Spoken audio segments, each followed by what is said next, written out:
I'm Grace Holler, and my primary major is nutrition. Hi, I'm Sara Manzelli, zoology. Hi, I'm Lange, economics. I'm Danielle Forte, communication. Oh, and I'm Kaitlin Murphy, marketing.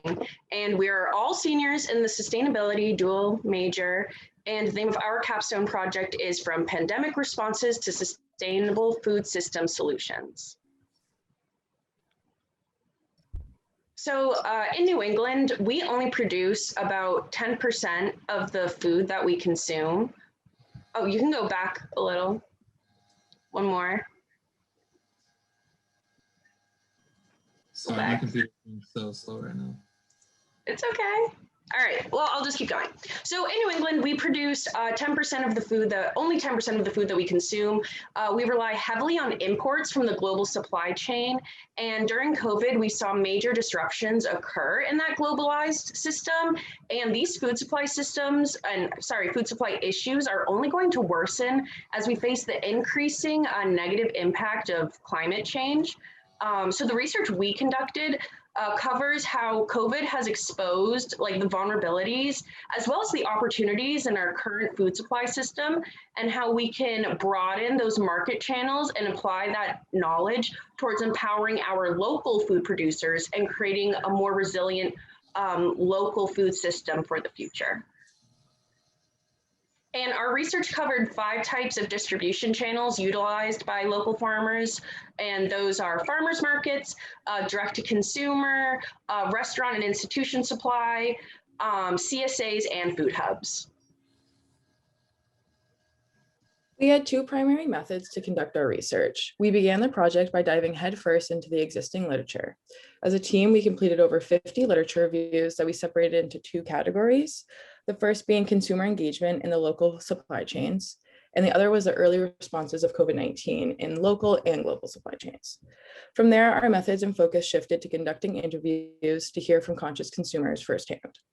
Once we received our IRB approval, we created a flyer that was posted around Durham and other local communities, as well as online platforms to maximize potential participants. We have successfully completed 4 semi-structured 30-minute Zoom interviews thus far, with more scheduled. Through these methods, we identified 2 sections of results. The first being how farmers reacted to COVID-19. Farmers who had flexible distribution channels and had the infrastructure to deliver to grocers were rewarded for their extra work. As well as in our interviews, we found consumers sought out farms and grocers who built and organized purchasing methods that were social distance safe. The second section of our results is on communication. More farm-to-farm and farm-to-consumer communication is key.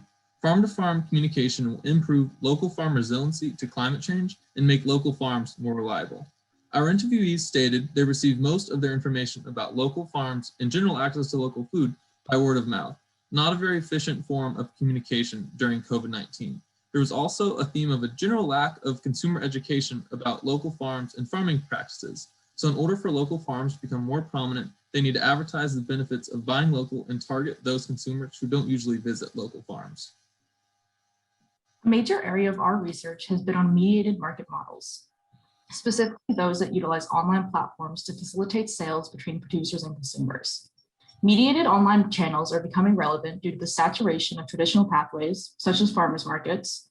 Additionally, they reduce logistical barriers by increasing communication and decreasing obstacles such as travel time and the coordination of schedules on both sides. Further, mediated channels may address identity and cultural-based barriers that prevent potential consumers from participating in the local food system. Just to reiterate, the overarching importance of our research lays in the preparation for the future. In coming years, as climate change advances, we will be facing increased disturbances, shifting seasonality, severe weather, oceans, ecosystem disruption. All of these will pose shocks to the food system. Learning from the pandemic response currently, such as accenting on mediated market models, will improve regional resilience moving forward. For our next steps, we will be conducting additional pilot interviews in order to refine questions and gather further qualitative data for the proposal. We also will be continuing to narrow in on our final conclusions. This being said, we are polishing up and finishing our preliminary report that will include a review of the literature and our interview findings. Annalena Bruce, one of our project mentors, along with the Food System Lab, will use our literature review and interview findings to inform the proposal they will submit this summer. Our findings mentioned will strengthen 2 grant proposals our mentor is preparing for submission to the USDA on June 24th and August 3rd. The grant programs are the USDA Sustainable Agriculture Research and Education Grant and a seed grant to the USDA Agriculture Food Research Initiative program.